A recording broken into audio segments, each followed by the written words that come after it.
Good morning, everyone. My name is Renee West from Rea Associates, and thank you for taking time to spend with us this morning as we talk about HR Fitness 101.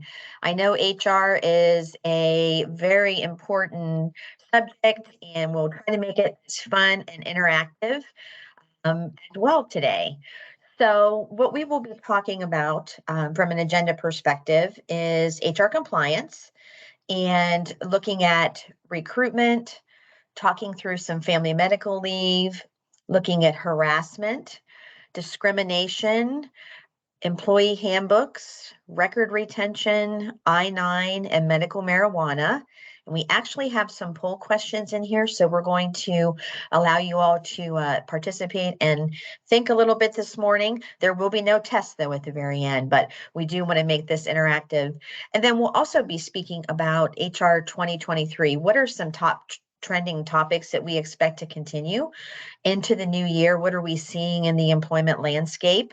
Talk a little bit about increase in the workplace audits, and also share some resources with you about ways to be proactive as an employer. What can you do to help to ensure that you're doing what is needed to be prepared for some of those HR challenges that might come down the road? Let's talk about recruitment, and we have our first question here today. And which interview question below is acceptable to ask an applicant? Are you a citizen of the United States? Do you have children? Have you been convicted of a felony? And when do you intend to retire? So please appreciate your answering this question here, and we will see some of the responses and share the answer and see how well everyone is doing.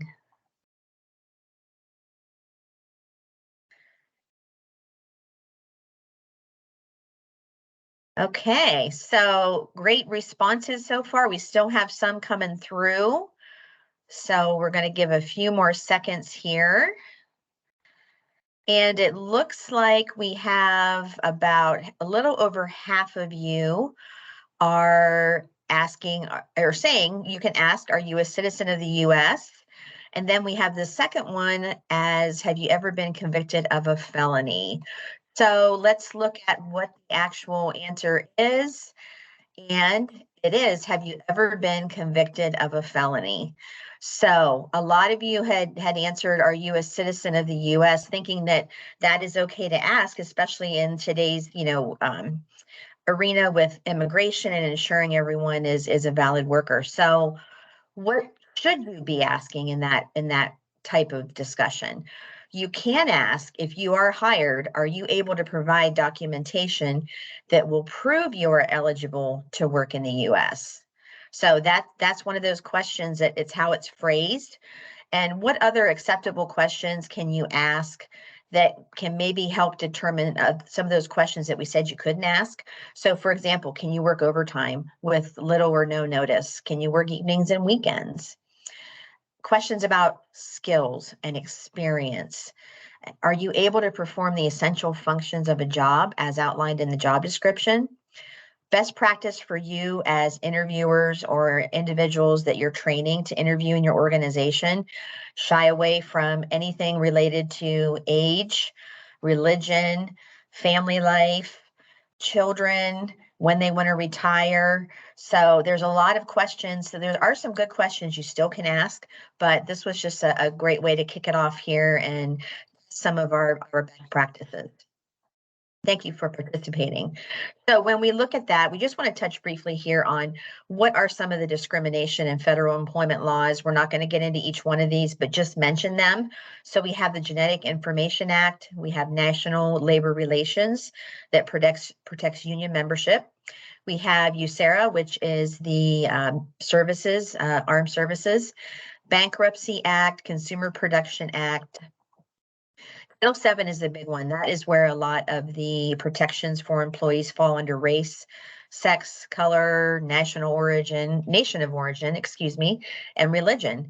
And then we have Age and Discrimination Act, ADA, Americans with Disabilities Act, and immigration reform that talks through the immigration process. Another question, we're going to make you really think about it here this morning. Hope you've had your coffee. This is on Family Medical Leave Act. We get a lot of questions on this. So, question, true or false? All employers are required to offer FMLA, and family medical leave is paid time off. True or false? You'll probably guess that the answer is the same for both of them. That's why we gave you both. Okay. So we're seeing some responses come through here. Okay. Looks like 94% of you, 92%, say that this is false, and you are correct. Family medical leave is not paid time off, and it does not apply to all employers. So let's talk about what employers it does apply to. And again, this is family medical leave. We could spend the whole entire time talking about that here today, but we will be sharing other resources as well. But this is just an overview of, as we mentioned, covered employers are those employers in the private sector that employ with 50 or more employees in a 20 or more work weeks that they're eligible for prior to being able to be considered for FMLA. So if you're a public agency, local, state, federal agency, you're also part of that as well. And there is no requirement for employee level at that in those type of organizations. Same with public, private, elementary, and secondary schools. So the big piece is to know which employers are covered, and then secondly, which employees are covered, because not all employees would be covered under family medical leave. So an eligible employee meets the following criteria for family medical leave. If they work for the covered employer, obviously, if they have worked at least 12 months with your organization, and if they've worked at least 1,250 hours of service during the 12-month prior to the leave.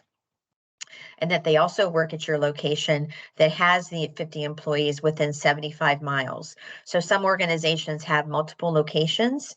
So as long as those locations are within that 75-mile radius from the main office or main production facility, they do qualify with the employee count towards that 50, which is always a big question that we receive as well. Qualifying events, there's quite a few here, but briefly, birth of a child, placement of a child in adoption or foster care, to care for an employee's spouse, child, or parent with a serious health condition that makes an employee themselves unable to perform the job, leave required for a spouse or self that is cover duty, active status for military, and also to cover for a service member with a serious injury that is within your immediate family as well. So quite a few qualifying events.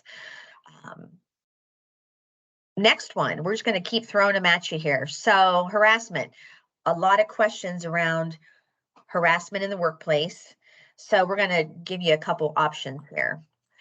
So tell us a little bit about whether you agree or not. Which items below are not forms of workplace harassment?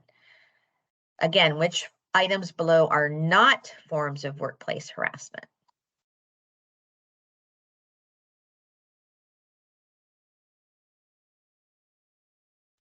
We have some coming through here. Okay.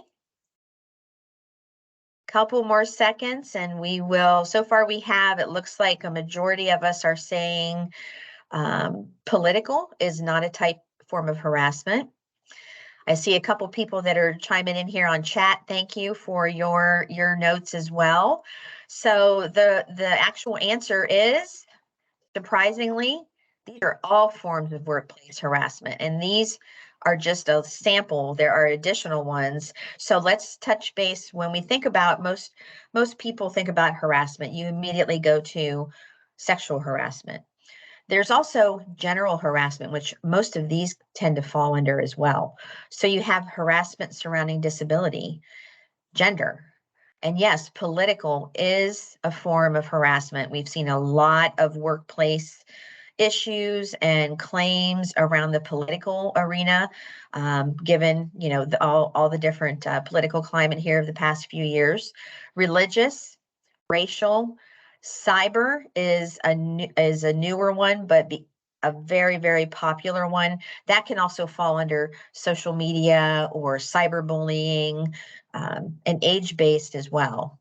So a lot of forms of harassment within an organization that you need to be aware of and need to provide your employees and your facilitators on training.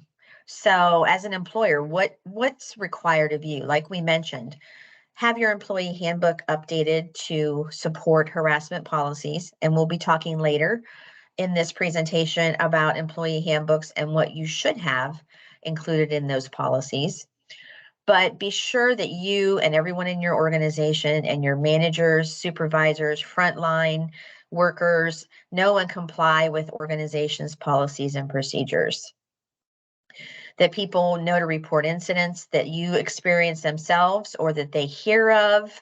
We've seen a lot of workplace harassment claims or issues that are started when maybe an individual overhears something or knows of a situation that's occurring and has not come forward and doesn't want to talk about it.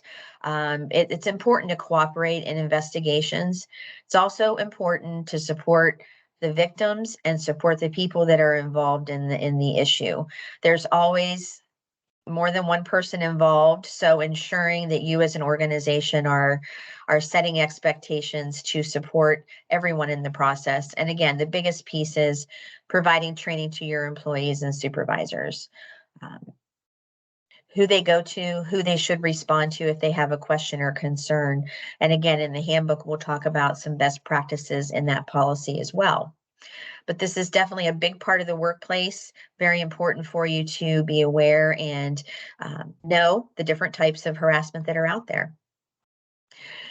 And this is a big question. A lot of companies have asked me, harassment policies just apply to our people, correct? And it does apply to all of your people within your organization, but it also applies to customers and vendors that are coming into your workplace. So, for example, if you have a salesperson that's coming in and tends to make remarks towards women in the front office, and they find that offensive and have made comments to you about wanting to help with that, that falls under the harassment policies of your organization. So it's important to keep that in mind. And harassment can be all members of all different sexes. It doesn't necessarily have to be one or the other. And victims of general harassment, again, can be targeted by individuals or people that they work with, people that are coming into the workplace. So it's important to know the victims as well. We talked about employee handbooks. As an HR professional, this is one of the main things that we talk a lot about with our clients and organizations, of the importance of having employee handbooks. So let's see a little bit about your knowledge on employee handbooks. So the poll question is, does your organization have a handbook? That should be pretty simple to answer. And if yes, has it been updated recently?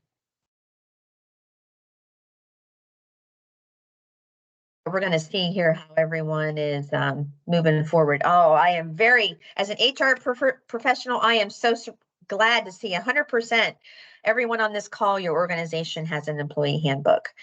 And that's great. And thank you for sharing your responses on that. What should be considered or what should be included in your employee handbook?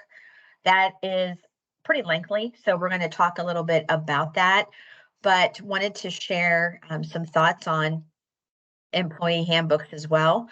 Organizations, no matter what your size, employee handbooks are required to help you be compliant. They're also a great communication tool to have for your employees. It ensures consistent communication across the board of what your policies are. So when you look at a handbook, what should really be in there to help you from a compliance perspective, and also what should be in there from an organization perspective? A few, and again, this list is not inclusive. If you do wish to see or talk with me about what all should be in your handbook, I'm happy to take some time to share that with you as well. But you do want to ensure that you have employee job classifications listed in your employee handbook. Are your employees exempt, non-exempt? Do you have full-time, part-time, seasonal? And also ensure that this information of the type of employees or classifications are included in your job descriptions. And we'll talk about those later. You should also have a safe harbor policy for exempt employees. And this is a required policy to ensure that as exempt employees, it gives you, the employer, a listing of what you can and cannot legally deduct from employees' paychecks if they are an exempt employee. So again, this is a very important policy, safe harbor policy. Minimum wage regulations, just want to be sure your handbook is updated, that it states that you are, as an organization, paying the minimum wage. We do have a minimum wage increase here in the state of Ohio, starting January 1st, 2023. So be sure you are looking specific to your state location as to that minimum wage. And then also, if you have out-of-state workers that live in a particular location and are working in a different, be sure that you're compliant from that minimum wage policy as well. A lot of the handbook policies focus around payroll and the payroll process. Having these policies defined in your handbook also will help you in the event if you had any type of Department of Labor audit or investigation. One of the biggest parts that they'll look at is what are your handbook policies surrounding how your payroll is done. So your payroll process should be outlined in your handbook, talking about how your time's tracked for hourly and salaried employees. What is the approval process for their time worked? The process for the employees to report any payroll discrepancies to you as an organization. Your obligations to process adjustments due to errors. What is the definition of the work week in your organization? Is it Monday through Friday, 8 to 5? Are weekends involved? What is the overtime policy? This is definitely important from the Department of Labor that you have in your handbook. Overtime policy, how overtime is paid for hours worked over 40 hours at time and a half. And also talk through what are your lunch and your break schedules. Coordination of leaves. If you have individuals that are off on leave, how does your, if they're off on family medical leave, does it run concurrent with any other leave that they would have? So ensuring that your coordination of leaves is clearly outlined. Attendance policies is big, of course, the expectations of being on time. What does that look like? Punctuality. This also goes hand in hand with progressive disciplinary process. And some organizations have points assigned to different levels of attendance infractions. We have, as seen through many organizations, a lot of companies have asked of, we've always had attendance policies and we've given out points.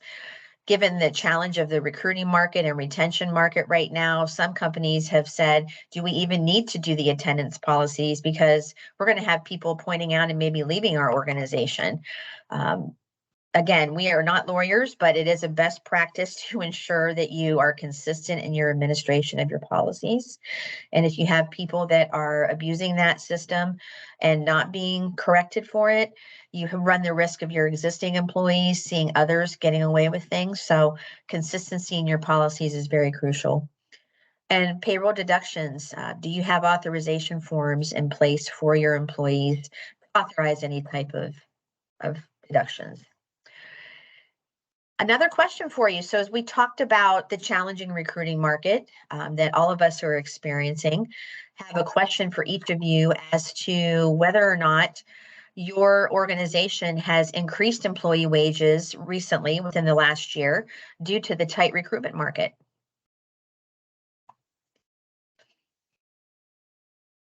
always interesting to see across the board where we are as organizations, and also how this applies from a national perspective.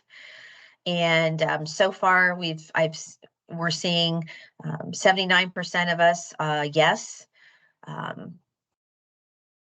about 13% no. We're seeing some people in the chat that are saying yes as well, and some that are unsure. So we have about 76%, 11%, and 13% as to unsure. So thank you for your poll on that. So 76%. So the majority of our organizations have provided pay increases. This has been I have this discussion every day with clients and colleagues about, we're trying to attract talent, and we had to increase our wages, or we just aren't able to compete with neighboring businesses. And again, many employers across the board, as we saw from our post, have needed to increase that wage amount. And that does cause some issues too, in creating some disparity between the existing workers that have been at your organization, that maybe are seeing these new individuals coming into work and are receiving this high wage that it took them 10 years to make. So it's also important that organizations look at your entire compensation structure for all of your employees at all different levels, to ensure that, again, you want to retain who you have, and then you also want to be able to retain those individuals that are coming in. If we look at it from a national perspective, the average annual salary increase is at 4.6%, and that's expected to move into 2023. And that will be 2023, and which is up from 4.2% here in 2022. And we also want to keep in mind that when you're talking with your employees, education about the total package of what it is that they receive from you when they're working at your organization. What are the total benefits that they have? A lot of people look at, what is my hourly rate? What is my salary? And that's it. So if they are comparing that hourly rate, or possibly looking at moving to another, business or another opportunity, talking with them about looking at being sure they're comparing apples to apples. The organization down the road might pay $2 more an hour, but what are their benefits? What are the perks of working at your organization? What are the paid time off and the paid holidays? What other incentives do you have?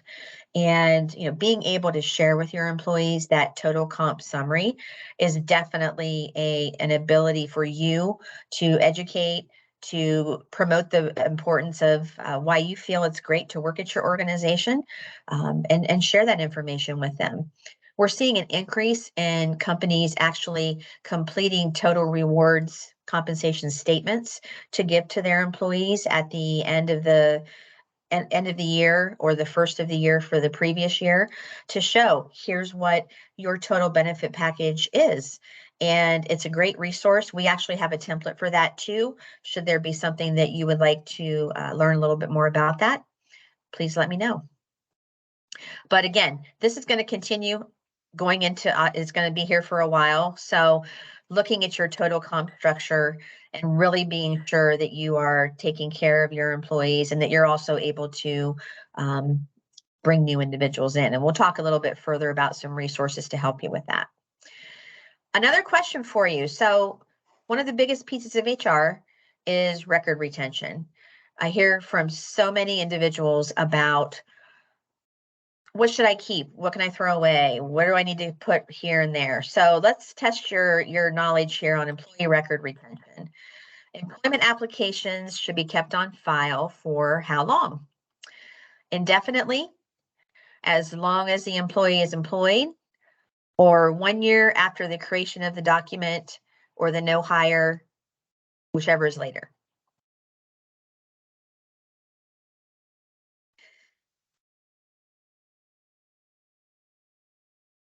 Okay.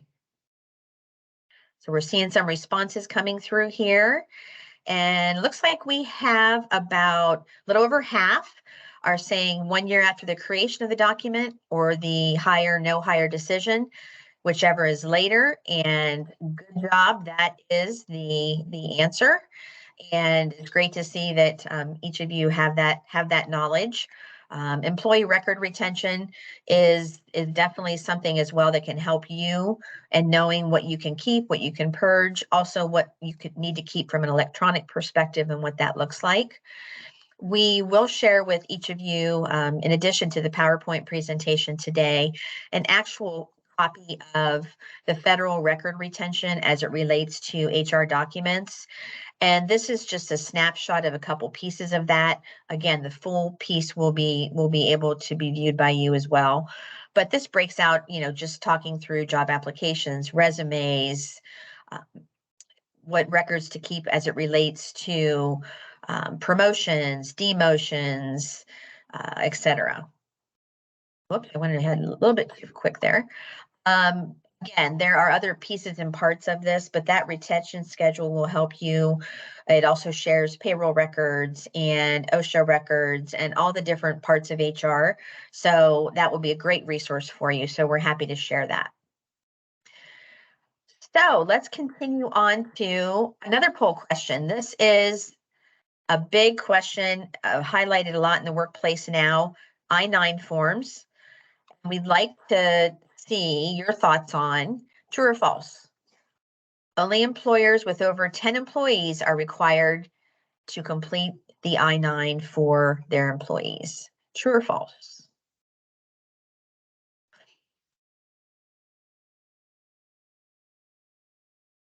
But he's chiming in here. It looks like we have about 95% saying false, about 5% saying true. Okay. Boy, you guys are just really doing great today. So the answer is false. Yes. So I-9 forms, your I-9 form, what is it? It is the I-9 form verifies that your employee is who they say they are. It verifies their identity and providing documents to support they are legally allowed to work in the United States. The I-9 forms need to be completed for any employee at any size organization that is hired after November 6, 1986. And employers are subject to I-9 audits and fines if they're not completed. This is one of the biggest areas that we see when we work with organizations on the I-9s. The I-9 form itself, it's been modified a couple times. I think each time it's modified, it makes it a little more challenging as to how to complete it. But it's important that organizations have them. They're completed correctly. They're filed correctly. So let's talk a little bit about some of those best practices. One of the things that we are seeing that there are many increases nationwide with the workplace audits as it relates to I-9s. Department of Immigration, as you know, there have been many additional investigators that have been hired from the government to go out into areas and verify these types of forms. Please keep in mind, you do not have to be a large organization to have an I-9 audit. You can be a small operation in the middle of the country, in a country setting, and you have 35 employees. They are doing audits nationwide. In Ohio, they are doing them more frequently than we've seen in the past. I've been in HR for many years, so more than the past 20 years. So sizable fines, not only for not completing them correctly, but those organizations that continue to not fix them or not ask for them. We can talk a lot about I-9s. There's also a resource at the end of this presentation that will link you to the Department of Immigration website that details for you the I-9 process, what is required as the documents that you need from an individual. It's very important as well that you as the employer legally need to have a completed, verified, documented I-9 on file for any employee within 3 days of their hire date. That is crucial. We've seen organizations that have their I-9 for a person that started 3 weeks ago and it's dated 3 weeks past their hire. So very important that you have those documented. And if you have questions surrounding that, please let me know. Again, this is an area we could spend a lot of time, but we want to be sure that we are sharing resources with you as well. Medical marijuana. So I know we have individuals in different states here, but we do want to kind of talk through some questions on this for the state of Ohio. Employees are able to use medical marijuana if they have which items below? A medical marijuana card issued by any Ohio physician or any medical illness.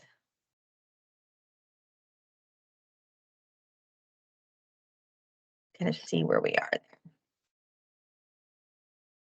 Okay, got some polls coming in. This is a very growing topic and a lot of questions around the workplace of the legalities around that. And again, be sure that you're talking specifically and looking at your organization from a state level where you're located. As far as the response to this, neither. Kind of put a little piece of a wording in there. So let's talk about what that means. To get a medical marijuana card in Ohio, you must possess a medical marijuana card issued by the Ohio Board of Pharmacy. And in addition to that, you also have to have a recommendation from an approved healthcare provider, attesting that you suffer from one of the approved medical conditions. So not everyone would be eligible. Not all medical conditions are covered.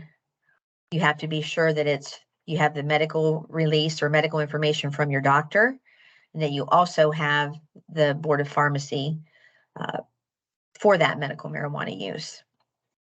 This is definitely a concern, as organizations, if you have individuals that you know are able to, that need to have the medical marijuana, they have all the documentation for it. You as an employer also have the ability from a workplace safety perspective to know that you need to ensure the workplace safety of your individuals. So if you have an individual that is a tow motor operator or has some type of safety concern, if there's a use of this, please be sure that you're addressing that and that you're seeking resources to provide that employee with a safe working condition, and you're keeping everything safe within your organization. So this is a very common question. Just want to be sure that everybody has this on their radar as things tend to move forward. So a lot of questions around what's next year going to look like? What are hot topics for 2023, which we're going to spend a little bit more time on that here, as there's a lot of opportunity for organizations. One of the biggest things, so we're seeing a lot of the trends of 2022 that are going to carry into 2023. The biggest one nationwide, for I'm sure all of us are experiencing, is talent acquisition and how to retain and attract workers. One of the things that we talk about is the candidate experience. There's interesting stats out there. I read this the other day that the average applicant, when they are online or looking at a potential job opportunity, if it takes them more than 3 clicks to get the information that they want about the opportunity, they're going to move on. So what does that mean for you as an organization? Highlighting your organization as an employer of choice. Being sure your website reflects your organization. Again, everything's visual nowadays. Applicants are going to be looking at your website to determine, what is your organization like? What is the culture? Do they give back to the community? What types of products do they have? And really using whatever you can to enhance that candidate or potential candidate experience to ensure that when they make those clicks, that they stay on your webpage, that they want to look at your jobs. The applicant process should be very simple. They should be able to easily click a link, complete an application, have it responded back to within a quick period of time. And yes, there are organizations that can also accept paper applications, people stopping in. That definitely is part of the recruiting process. Job fairs, you're going out and about. So, being sure you can attract that individual to complete that job application. So if you're out and about in recruiting, think about that candidate experience as well. You have many other companies out there competing for the same people. So being sure that you can garner that attention and really make your organization stand out will help you in the long run as far as that talent acquisition and the candidate experience goes. We talked about, employer of choice. Organizations really need to promote, again, why do I as an individual want to come work at your company? What do you make, and how can I contribute, and what is your work-life balance? That is huge right now. That is probably the second question that we hear from individuals that we talk with, of what is your work-life balance, and how can I contribute to your organization? What opportunity for me to grow is there in your organization as well? And what benefits do you offer? Again, what sets you apart from other organizations? One of the biggest resources that you have as an organization is the people that you have now. The people that have been with your organization are a wealth of information. We see a lot of companies completing stay interviews. And let me tell you a little bit about what that is. Very simple. It is just a discussion with your employees that have been there, and you ask them, you've been here for 5 years, you've been here for 10, 20, whatever that might be. Tell me a little bit about why you stay here. What do you like? What keeps you here?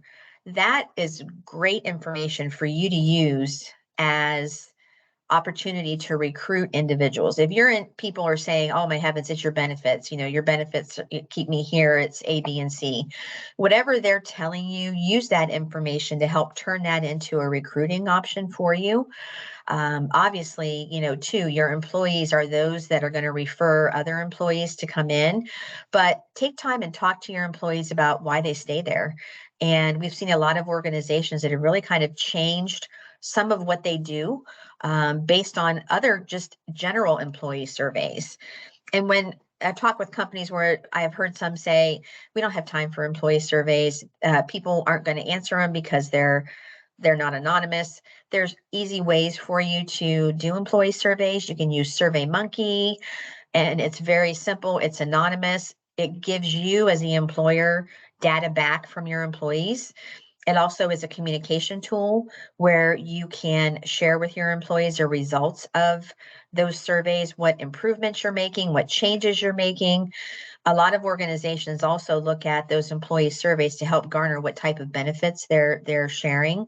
Maybe there's a benefit that is needed that you currently don't offer, that there's a big request for out in your organization. So again, using that information to the best of your knowledge is helpful. We've also seen companies look at decreasing the amount of waiting time for benefits. Some companies might have a 90-day waiting period before they're eligible for benefits. We've seen that decrease substantially as a way to recruit individuals coming in and retain people. If they can sign up for benefits earlier, if they can have them sooner, definitely helps with being able to attract and retain who you have. Talk with your insurance brokers about that. What are those opportunities? They're able to help share some resources for you. And look at your analysis of turnover. Why are people leaving? A lot of companies say, well, we know it's the money, or we know it's certain conditions. Really be sure that you're looking at that and really taking that time to determine where people are going, why they're going, and what can you do to help keep that as low as you can as well. So some other topics as well, hot topics for 2023, audits, as we talked about before. It's a very big part of continuing trends. We are seeing, as I noted here on this slide, in February 2022, Department of Labor announced it would ramp up the FMLA audits, wage and hour law audits as well, particularly focused on warehouse and logistic industries. Seeing a lot of increase in audits in those particular areas, and also, again, the I-9 audits. One of the things that you want to be sure of as an organization too, hopefully you've never been through any type of audit. If you do, and an audit does come up, please be prepared that traditionally, if you have one form of audit, say maybe you have a Department of Labor audit in January, you can pretty much guarantee that there's going to be some other type of follow-up audit, possibly from some other entity, OSHA, Department of Immigration, within 6 months, if not more, because they all kind of speak to each other. So again, really be sure that you are keeping up on your processes, and everything's in place for that. And internally as well, look at your existing HR policies and your procedures and your processes. Try to be as proactive as you can on that as well. There's a lot more topics we could talk about too. Employee handbooks is big. We talked a little earlier about the importance of having a handbook. I also call this Exhibit A.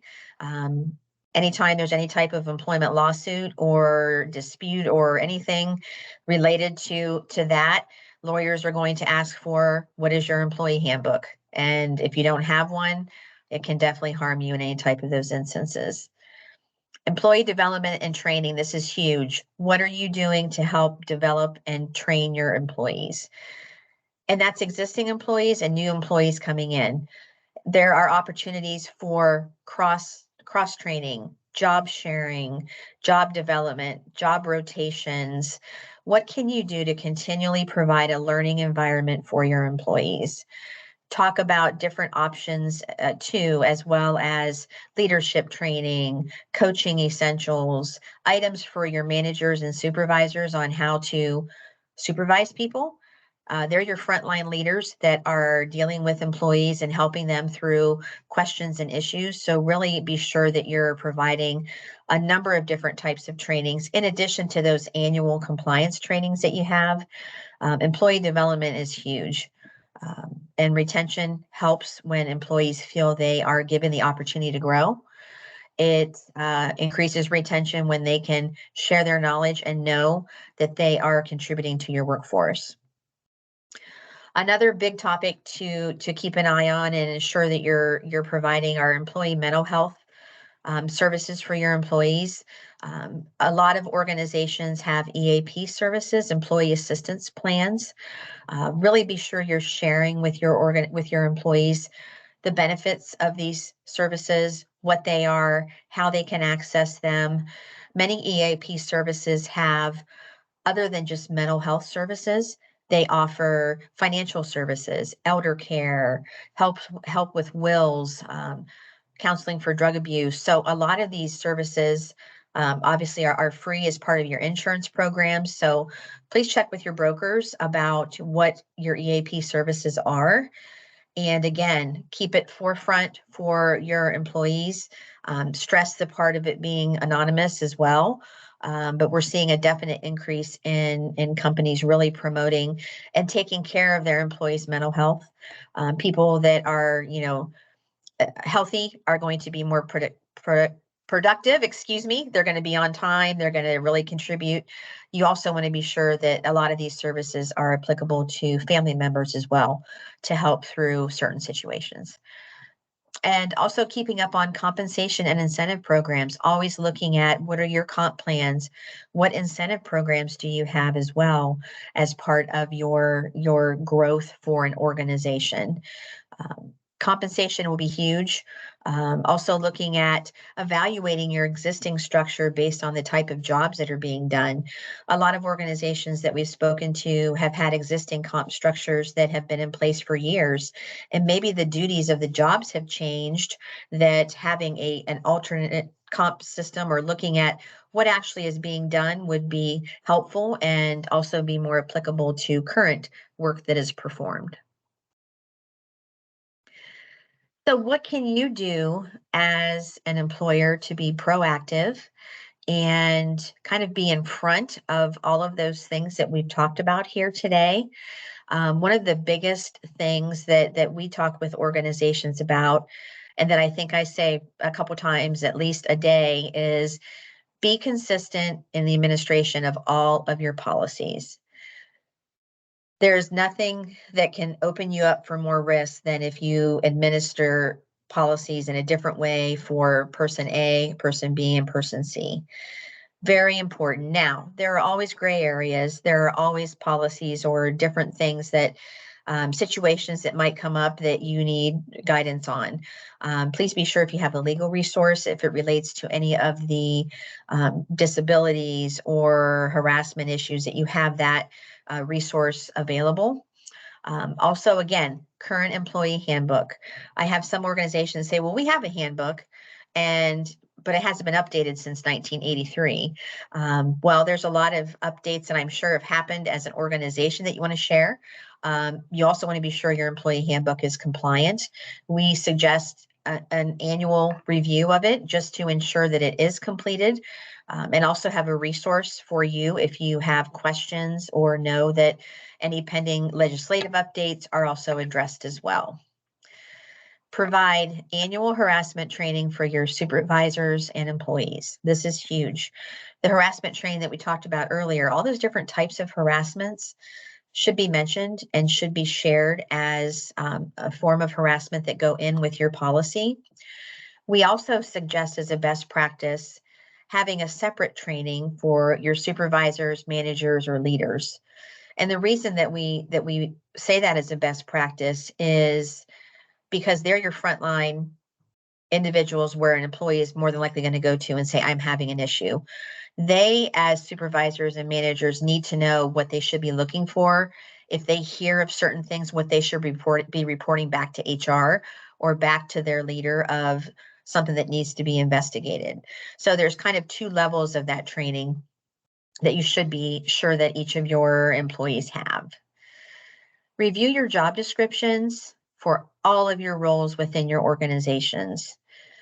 And I know sometimes that might seem daunting, where it's like, oh my gosh, job descriptions, don't let it be something that is cumbersome to you. We have templates that we're happy to share about what a job description looks like. It's important for you to identify the essential job duties, responsibilities, and functions of the job. And also from a physical requirement, what are the physical requirements of that position? Having that document ready and having an applicant review that is a process that you can say, this is the position that we're considering you for. Are you able to complete all of the essential duties as outlined on this job description?